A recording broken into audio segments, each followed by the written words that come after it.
அடுத்து வரும் நிகழ்ச்சியானது ஜாய்ஸ் மேயர் ஊழியங்களின் நண்பர்கள் மற்றும் பங்காளர்களால் தாங்கப்படுகிறது.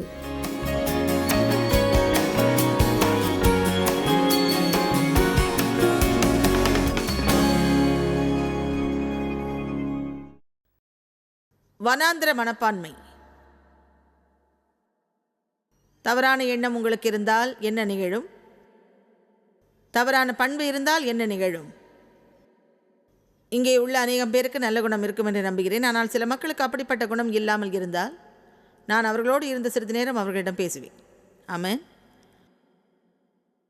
தேவன் நம் ஒவ்வொருவருக்கும் மகத்தான திட்டங்கள் வைத்துள்ளார். அதில் யாரும் விடுபடவில்லை.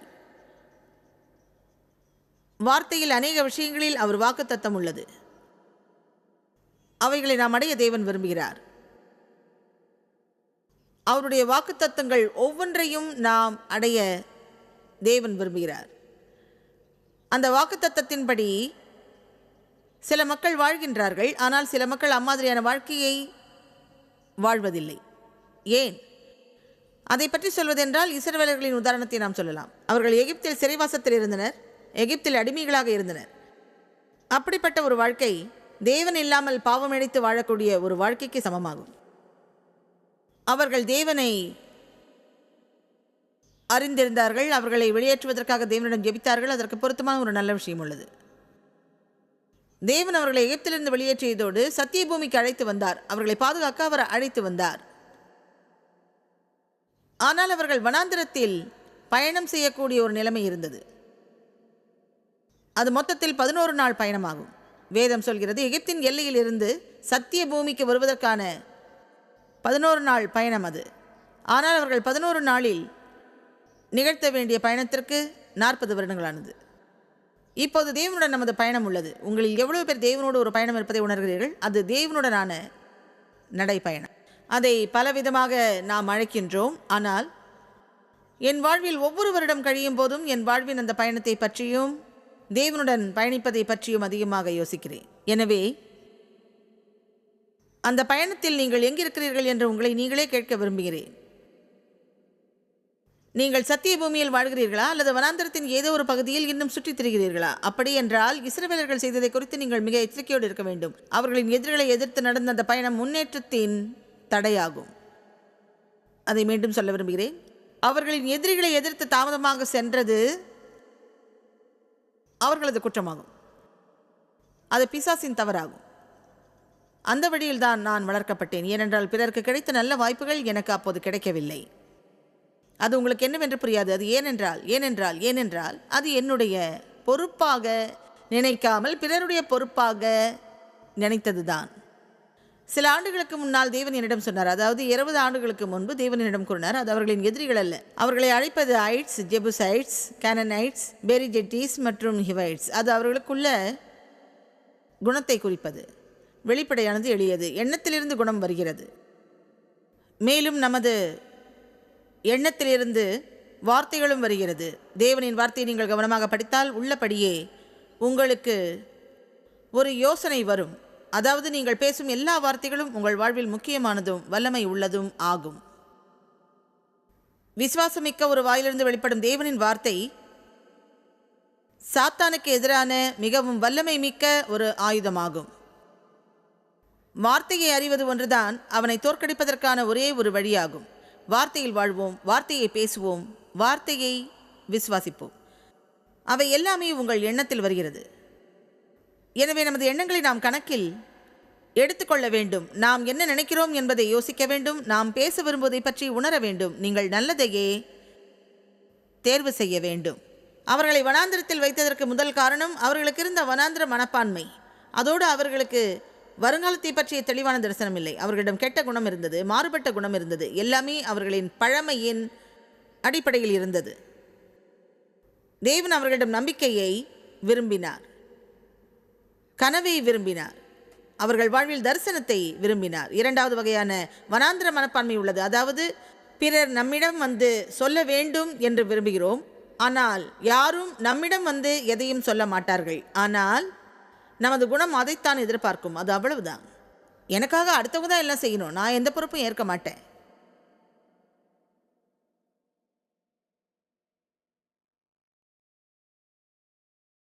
அவங்க தான் என்னோட வரிய கட்ட ஏற்பாடு செய்யணும். அமெரிக்காவில் நடைபெறது போல அவங்களும் காரியங்களை செய்யணும். திருச்சபையில் அவங்க மாறுதல் செய்யணும். என் வேலையில் அவங்க மாற்றம் செய்யணும். ஒன்று தெரியுமா, சில ஆண்டுகளுக்கு முன்னால் நான் நினைத்தது, யார் அவர்கள்? அந்த கூட்டத்தின் பெயர்தான் அவர்கள். ஏனென்றால் அவர்கள் எதையும் முடிவு செய்கிறார்கள். உள்ளபடி அதை பற்றி நான் நினைக்கிறேன். உண்மையாகவே அவர்கள் யார் என்று எனக்கு தெரியாது. பிறகுதான் உணர்ந்தேன், அந்த அவர்கள் நாமே. அவர்கள் மிக பெரிதாகிவிட்டார்கள். உங்கள் உடம்பில் ஒரு சோம்பேறித்தனமான எலும்பு இருந்தால் அதை இப்போதே நீங்கள் சரி செய்யலாம். ஏனென்றால் உங்கள் மேன்மையுள்ள பின்புறத்திற்கு பரிசுத்த உதை தேவைப்பட்டால் அதை கொடுப்பதற்கு நான் உள்ளேன். ஆமென். எனவே விரைந்து வாருங்கள். தேவ் அந்த பக்கம் உள்ளார். விரைவாக நீங்கள் ஒத்துழைத்தால், நான் சொன்னபடி ஒப்பந்தம் செய்தால், உங்கள் வாழ்வில் சில விஷயங்களை மாற்றியமைக்க நீங்கள் தீர்மானித்தால், அது நம் எல்லோருக்குமே நல்லபடியாக இருக்கும். எனவே நான் 3 விஷயங்களை உங்களோடு இங்கு பகிர உள்ளேன். நீங்கள் மேலும் சிறிது வேகமாக இருக்க விரும்புகிறேன். எனவே நாமே அவர்கள். நம் வாழ்வில் எல்லாவற்றையும் முடிவு செய்பவர்கள் அவர்கள் என்ற யாரோ அல்ல. உங்கள் திருமணம் தவறாக இருந்தால் அதற்காக நீங்கள் ஏதாவது செய்ய வேண்டும் அல்லவா? ஆமாம், அது என்னோட தவறு இல்லை, அது அவர்களோட தவறு. நீங்கள் நல்ல விதையை தூவ தொடங்குங்கள், நல்லதே நடக்கும். மற்றவர்கள் என்ன செய்தாலும் கவலைப்படாதீர்கள். நீங்கள் நல்லதையே செய்யுங்கள். அப்போதுதான் தேவன் கிரியை செய்ய வழிவிடுவீர்கள். ஆமென். பிறர் எதையோ செய்வதை எப்போதும் நாம் விரும்புகிறோம். அப்படிப்பட்டவரின் எண்ணம் இதுதான், நான் அதை செய்ய மாட்டேன், அதை வேற யாரும் செய்யட்டும், எனக்கு நல்ல வாழ்க்கை தேவை, ஆனால் அந்த நல்ல வாழ்க்கையை அடைய நான் எதுவுமே செய்ய மாட்டேன். அதுதான் சகிப்புத்தன்மை. சகிப்புத்தன்மை மூலம் நல்லது நடக்க விரும்புகிறோம். அது பலன் அளிக்குமா என்பதை அறிய நாம் பொறுமையாக காத்திருக்கிறோம். நமக்கு பொறுப்புணர்ச்சி தேவை. ஆனால் அந்த பொறுப்புணர்ச்சி இன்றைய சமுதாயத்தில் பிரபலமாக இல்லை. இன்று நமக்குள்ள பிரச்சனைகளுக்கு காரணமே நீதி சம்பந்தப்பட்ட பிரச்சனைகளின் அடிப்படையை அறிய பின்னோக்கி நாம் பார்க்கிறோம். அதற்கு வேறு யாரும் பொறுப்பு ஏற்கவில்லை என்று நாம் குறை சொல்லுகின்றோம். தேவன் நம்மை படைத்தது பொறுப்பில்லாமல் இருப்பதற்காக அல்ல. தேவன் உங்களுக்கு நல்ல ஆற்றலை கொடுத்துள்ளார். அதை பயன்படுத்தி உங்களின் பிரச்சனைகளுக்கும் மற்ற தேவைகளுக்கும் தீர்வு காணுங்கள். அதுவே நான் சொல்லும் பொறுப்புணர்ச்சியாகும். ஆற்றல் உள்ளது. தேவன் உங்களுக்கு ஆற்றல் தந்துள்ளார். பொறுப்புணர்ச்சி என்பது வாய்ப்பை பயன்படுத்துவது ஆகும். அந்த வாய்ப்பு உங்களின் கண் முன்னே உள்ளது. நான் எப்போதும் குறிப்பிடுவது ஆபிரகாமிடம் தேவன் எவ்வாறு வந்தார் என்பது பற்றி. தாம் உடன்படிக்கை செய்யத்தக்க ஒரு மனிதனை அவர் கண்டுபிடித்தார். அந்த உடன்படிக்கை அடுத்து வரப்போகும் தலைமுறைகளுக்கும் ஆசீர்வாதத்தை வழங்கக்கூடியதாகும். அவரிடம் சொன்னார், நீ இந்த இடத்தை விட்டு போக வேண்டும். நீ போக வேண்டிய இடத்தை நான் காட்டுவேன். எனவே அவருக்கு இருந்த குழப்பத்திலிருந்து விடுபட அந்த இடத்தை விட்டு அவர் வெளியேறினார். அதில் முன்னேற்றம் இருந்தது. ஆனால் ஒன்று உண்மை, ஆபிரகாம் முதலாவது மனிதன் அல்ல. ஆனால் அவர் அவ்வாறாக அழைக்கப்பட்டார். அதே சமயம் தேவன் வழங்கிய அந்த வாய்ப்பில் அவர் முதலாவது மனிதனாக இல்லை. தான் விரும்பியதை செய்யக்கூடிய மனிதர்கள் எவ்வளவு பேரை இந்த நாட்களில் தேவன் அறிந்திருப்பார் என்பது உள்ளபடியே எனக்கு தெரியாது. எனவே எப்போதும் சொல்வேன், நாம் காணிக்கையை பெறும்போதோ அல்லது டிவியில் கொடுப்பது பற்றி பேசும்போதோ சொல்வேன், அது ஒரு நல்ல வாய்ப்பு, அதை முழுமனதோடு செய்ய வேண்டும். நீங்கள் காப்பாற்றப்படுவதற்காக அதை செய்யக்கூடாது. உங்களுக்கே தெரியும், அது ஒரு நல்ல வாய்ப்பு. எப்படி கொடுப்பது என்பதை மக்கள் அறியாவிட்டால் அவர்கள் வாழ்வில் அநேக ஆசீர்வாதங்களை இழப்பார்கள். ஏனென்றால் வேதம் சொல்கிறது, நீ விதைத்ததையே அறுவடை செய்வாய். எனவே அது ஒரு நல்ல வாய்ப்பு. உங்களால் அதை செய்ய முடியாத போது தேவன் பிறரை கண்டுபிடிப்பார். என்னுடைய வாழ்வில் 200 முறைக்கு மேல் அந்த தவறு நடந்த போது எனக்கான ஆசீர்வாதத்தை யாரோ ஒருவர் பெற்றுத் தருவார் என்று நான் நினைத்தேன். ஏனென்றால் நான் பொறுப்புணர்ச்சி பற்றி அதிக அக்கறை காட்டவில்லை.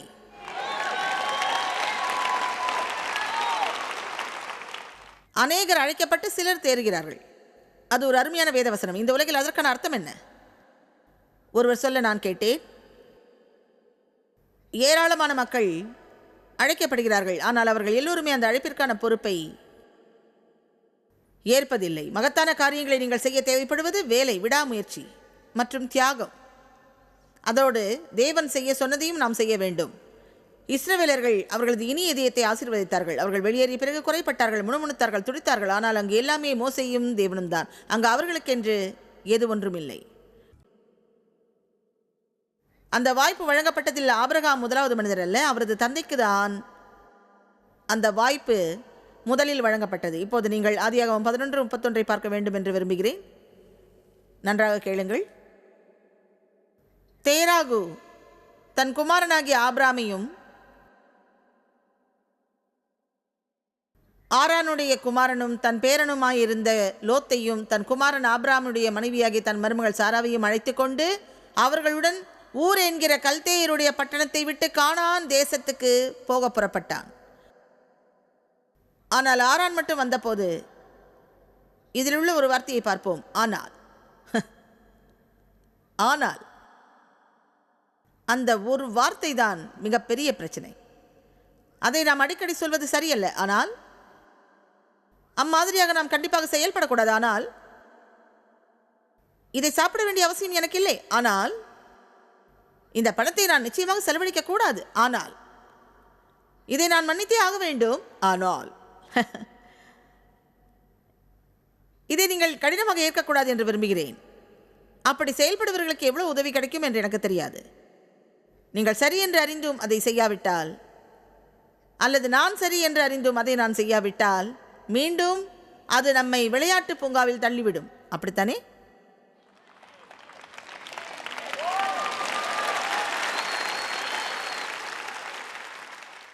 நேர்மையாக சொன்னால் இந்த மாதிரியான போதனையை கேட்டு கூட்டத்தில் உள்ளவர்கள் எப்படி ஏமாற்றம் அடைகிறார்கள் என்பதை நான் அறிவேன்.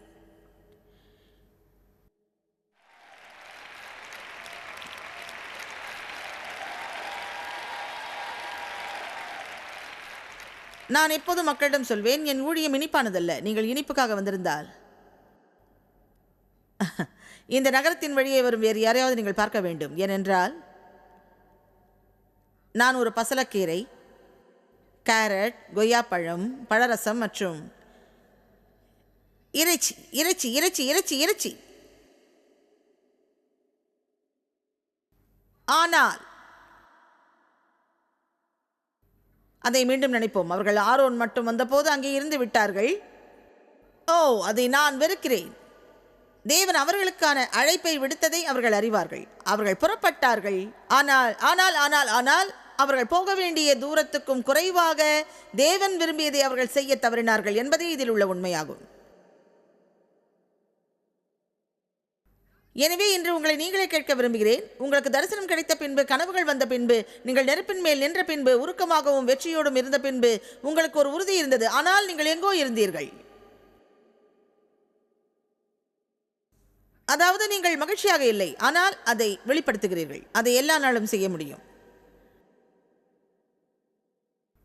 அதற்காக உள்ளபடியே உண்மையான தேவனின் குணம் எல்லா நாளிலும் உங்களுக்கு தேவைப்படாது. ஆனால் ஞாயிறன்று நலமாக இருப்பீர்கள். புரிகிறதா? அந்த விஷயத்தை உங்களை விட்டு விலக்காதீர்கள். அது நிரந்தரம் அல்ல. தேவன் நன்றாக நினைப்பதை விட குறைவாக நீங்கள் இருக்காதீர்கள். அப்படி நான் இருக்க விரும்பவில்லை.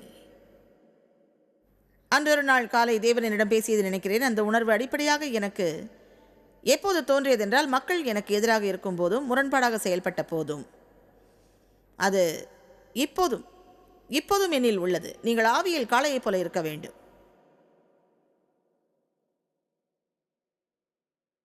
அந்த மக்களைப் போல் இப்போது நான் இருக்க விரும்பவில்லை. அதை நினைத்து மக்களிடம் ஊழையிட விரும்பவில்லை.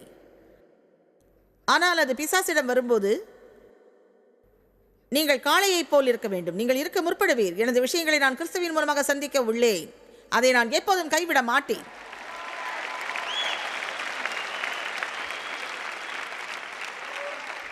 பிசாசே, என்னை பார்த்து நீ குறைத்தால் உன்னை பார்த்து நான் குறைப்பேன். அவன் ஓய்வான். ஓ, அது சோகமானது. அவன் ஓய்வான். பிறகு சில வருடங்கள் கடந்த பின்பு, அதில் சிறிது காலம் அவர்கள் வாழ்ந்த பின்பு தேவன் மீண்டும் முயற்சித்தார். அவர் தேராவின் மகனிடம் கேட்டார், ஆபிராம், வெளியே வா. அந்த காரணத்தை நீங்கள் அறிய வேண்டும். அதுதான் ஆபிராமை தேவன் அவர் குடும்பத்திலிருந்து விலக்கி வைத்ததற்கான காரணம். ஏனென்றால் அவரோடு வாழ்ந்த மக்களின் குணத்தை பற்றி ஏற்கனவே அவர் அறிந்திருந்தார். ஒன்று தெரியுமா, நீங்கள் சோம்பேறியாக இருந்து எதிலும் எந்த ஒரு சந்தர்ப்பத்திலும் வெளியேற முடியாது.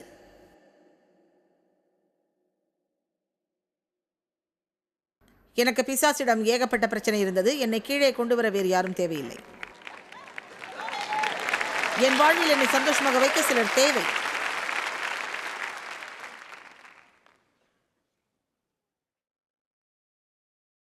முடிந்ததை செய்யுங்கள். அது போதுமானதாக இல்லாவிட்டாலும் அதை செய்யுங்கள். முடிந்ததை செய்யுங்கள். உங்களால் முடியாததை தேவன் செய்வார். நாம் எப்போது தேவனுடன் ஈடுபட விரும்புவோம் என்று எனக்கு தெரியாது. ஆனால் தேவனின் அந்த தொடர்பானது எல்லா காரியங்களையும் வாய்க்க செய்யும். மோசே செங்கடல் அருகே வந்ததை பற்றி இன்று காலையில் நான் நினைத்தேன். எல்லா இஸ்ரவேலர்களும் அங்கு இருந்தனர். அவர்களை எகிப்திய படை விரட்டியபடி வந்தது. செங்கடல் அவருக்கு முன்னால் இருந்தது. அப்போது தேவன் செங்கடலை பிரிக்க ஆயத்தமாக இருந்தார். மோசே சொன்னார், நீ இதிலிருந்து விலகிப்போ. நம்ம எல்லோருக்கும் தெரியும், அந்த அழைப்பில்லாமல் தேவன் செங்கடலை விலகி போயிருக்க செய்ய முடியும். இருந்தாலும் அந்த அழைப்பை ஏற்று அவர் செயல்பட்டார். அது ஒரு எடுத்துக்காட்டாகும். அதுதான் விசுவாசத்தின் செயல், விசுவாசத்தின் எடுத்துக்காட்டு. ஒன்றை நான் கற்பனை செய்து பார்க்கிறேன். மோசே உள்ளபடியே உண்மையிலேயே முட்டாள் போல் உணர்ந்தார்.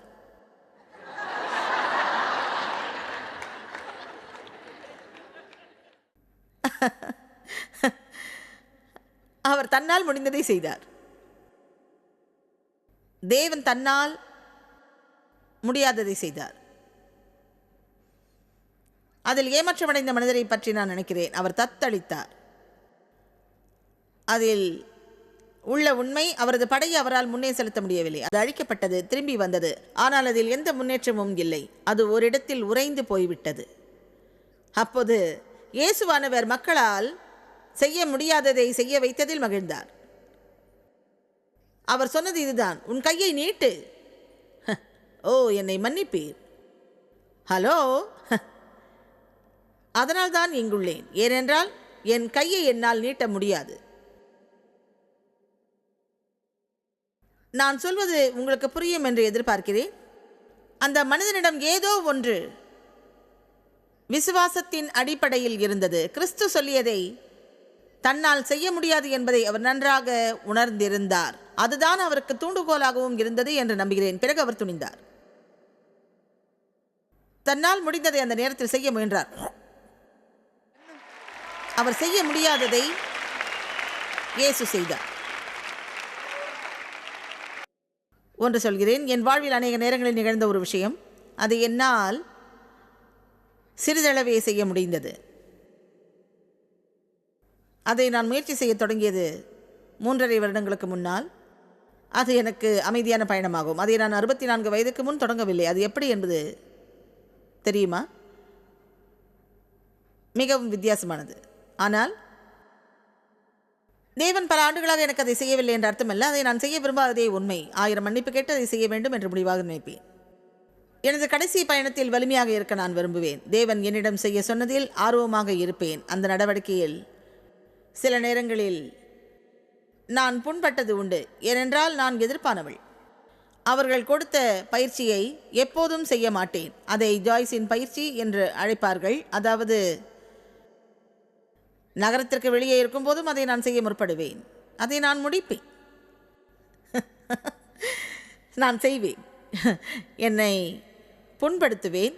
மேலும் அது தொடரும், மேலும் மேலும் தொடரும். எப்படியோ அந்த பயிற்சியின் போது சில விஷயங்களில் பாதிக்கப்படுவேன். அப்போது என் பின்புறத்தில் ஒரு காயம் ஏற்பட்டது. அதை சரி செய்வது இயலாத காரியம். இந்த கடினமான மேடைகளில் 30 ஆண்டுகள் உயரமான காலணிகளை அணிந்து நடந்தேன். மேலும் பல அற்ப விஷயங்கள் இருந்தன. இந்த கதையை இன்னொரு நாளில் நான் வெளியிடுவேன். ஆனால் என் ஷூக்களை மாற்றியதை பார்த்திருப்பீர்கள். இப்போது ஒரு அருமையான நாற்காலி எனக்காக உள்ளது. எனவே நமக்கு வயது 50 ஆகும் வரை எதுவுமே தெரிவதில்லை. ஆனால்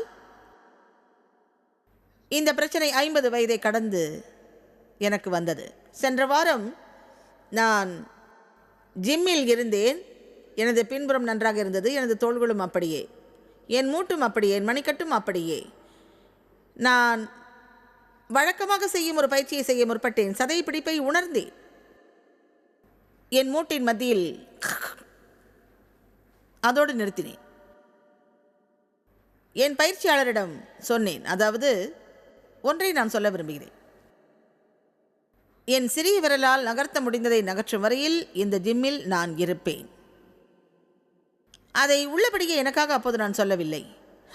நான் ஆவியில் காளையைப் போல் இருக்கிறேன் என்று பிசாசு அறிவதற்காகவே அதை சொன்னேன். அதை நான் எப்போதும் கைவிட மாட்டேன்.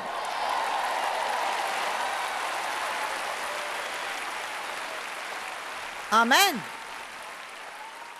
ஒரு நல்ல விஷயம், ஒரு குருடன் அங்கே இருந்தார். அவரால் எதையும் பார்க்க முடியவில்லை.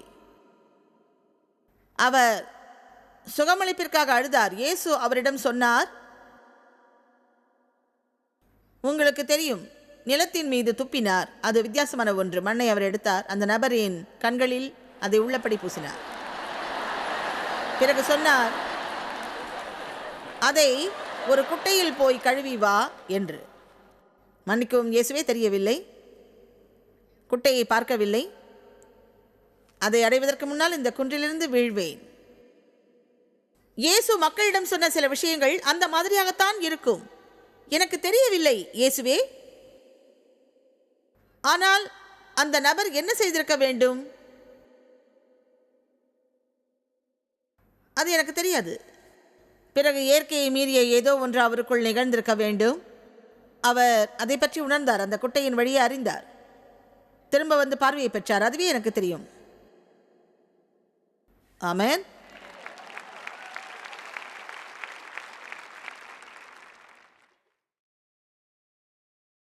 மோசே இறந்த பிறகு அவரது வேலையை தொடர்ந்து ஏற்கும்படி யோசுவாவிற்கு தேவன் கட்டளையிட்டார். மோசேயிற்கான 30 நாள் துக்கம் முடிந்தது. அது அப்போதைய சட்டம். அவர் இழப்பிற்காக 30 நாள் துக்கப்பட்டார். பின்னர் தாம் சொன்னதை தேவன் செய்ய சொன்னார். அது கேட்பதற்கு சற்று கடினமாக இருக்கும். அதே சமயம் இதில் உள்ள ஒரு தத்துவத்தை நாம் தவறவிடக்கூடாது. துக்கப்படுவதற்கென்று ஒரு நேரம் உள்ளது, பிறகு நாம் செயல்படுவதற்கென்றும் ஒரு நேரம் உள்ளது. அதுவே உண்மை. நீங்கள் எதுவும் செய்ய முடியாத ஒன்றிற்காக உங்கள் வாழ்நாள் முழுவதையும் கழிப்பது என்பது தேவையில்லாத ஒன்றாகும். உணர்ச்சிகள் கட்டுப்பட நேரம் அவசியம்தான், ஆனால் அதற்கு மத்தியில் இழப்பு என்பது நமது பயணத்தின் ஒரு பகுதியாகும். நீங்கள் ஒரு வேலையை இழக்கிறீர்கள், நண்பரை இழக்கிறீர்கள், அது சரி. ஆனால் சிலவற்றை நீங்கள் இழக்கிறீர்கள், அந்த சில ஏதோ ஒன்று. உங்கள் கௌரவம் இழக்கிறீர்கள். நீங்கள் இழக்கக்கூடியவை ஏராளமாக உள்ளன. அவர்கள் தமது தலைவனை இழந்தார்கள், மோசேயை இழந்தார்கள், எல்லாவற்றுக்கும் மோசேவை நம்பினார்கள். எனவே தேவன் யோசுவாவிடம் அந்த வேலையை ஒப்படைக்க தயாரானார். அவர் முதலாவதாக அவரிடம் சொல்லியது, எழுவாய். வேதத்தில் அந்த வார்த்தை அநேக பகுதியில் உள்ளது. அதன் அர்த்தம் எழுந்திருப்பாய், தொடர்ந்து செல்வாய், தேனும் பாலும் ஓடக்கூடிய பகுதிக்கு இவர்களை வழிநடத்த ஆயத்தமாவாய். தேவன் அவனிடம் சில பொறுப்புகளை ஒப்படைத்தார். சத்தியத்தின் பூமியில் அவர்களை அழைத்து செல்வதற்கான புதிய உரிமையை யோசுவா பெற்றான். அதன் வாயிலாக அவனுக்கு ஏராளமான பொறுப்புகள் இருந்தது. அதனை நீ இணைப்பாய், இன்றே ஒன்றுபடுத்துவாய். இது இங்குள்ள மக்களுக்கு மட்டுமல்ல, டிவியில் இதை பார்க்கும் எல்லோருக்கும். நீங்கள் விரும்பும் எல்லாமும், உங்களுக்கான பதவி உயர்வுகளும், உங்கள் வாழ்வில் மேன்மை அடைய விரும்பும் எல்லா காரியமும் இருந்த இடத்தில் ஆசைப்பட்டபடியோ ஜெபித்தாலோ கிடைக்காது. அதற்காக எதையாவது நீங்கள் செய்ய வேண்டும். இப்படி ஜெபிப்பது அவசியம். தேவனே, இதில் எனக்கு மாற்றம் தேவை. நீர் செய்ய சொல்லும் காரியங்களை எனக்கு காட்டுவீர். அதற்காக உமது கிருபையை எனக்கு தாரும். அதே சமயம் உம்மை நான் விசுவாசிக்கிறேன், விசுவாசிக்கிறேன், விசுவாசிக்கிறேன், விசுவாசிக்கிறேன். மாம்சத்தின் இச்சைப்படி நான் இருக்க மாட்டேன். அதில் எதையும் எதிர்பார்க்க மாட்டேன். நீர் உமது கிரியையை செய்யும். யார் ஒருவருக்கும் மனாந்திர மனப்பான்மை வரலாம், ஆனால் நமக்கு அது வரக்கூடாது. நாம் சுறுசுறுப்பாக இருப்போம். நாம் செய்ய வேண்டிய அனைத்து காரியங்களையும் நாம் செய்வோம். கடினமான விஷயங்களுக்காக நாம் அபிஷேகிக்கப்பட்டிருப்பதை அறிவோம். எனவே நமது வாழ்க்கையில் எதுவுமே சுலபமாக நடைபெற்று விடாது. அந்த குணத்தை நாம் பெறுவோம். எல்லா காரியங்களையும் நான் கிறிஸ்துவின் மூலம் செய்வேன். அவர் என்னை பலப்படுத்துகிறார். பங்காளர்களுக்கும் எங்களது நன்றியையும் பாராட்டுகளையும் தெரிவிக்கிறோம். ஒன்றாய் இணைந்து நாம் பசியுள்ளவர்களை போஷித்து உடைகளை கொடுத்து தேசங்களுக்கு சுவிசேஷத்தை சொல்லி வருகிறோம். எங்களை தொடர்பு கொண்டு உங்கள் ஜெப தேவைகள் மற்றும் எங்களின் வெளியீடுகள் பற்றி அறிந்து ஜாய்ஸ் அவர்கள் நிகழ்ச்சிகளை அறிந்து எங்களோடு இணைந்து தேவ அன்பை உலகிற்கு பரவச் செய்யுங்கள். அடுத்து வரும் நிகழ்ச்சியானது ஜாய்ஸ் மேயர் ஊழியங்களின் நண்பர்கள் மற்றும் பங்காளர்களால் தாங்கப்படுகிறது.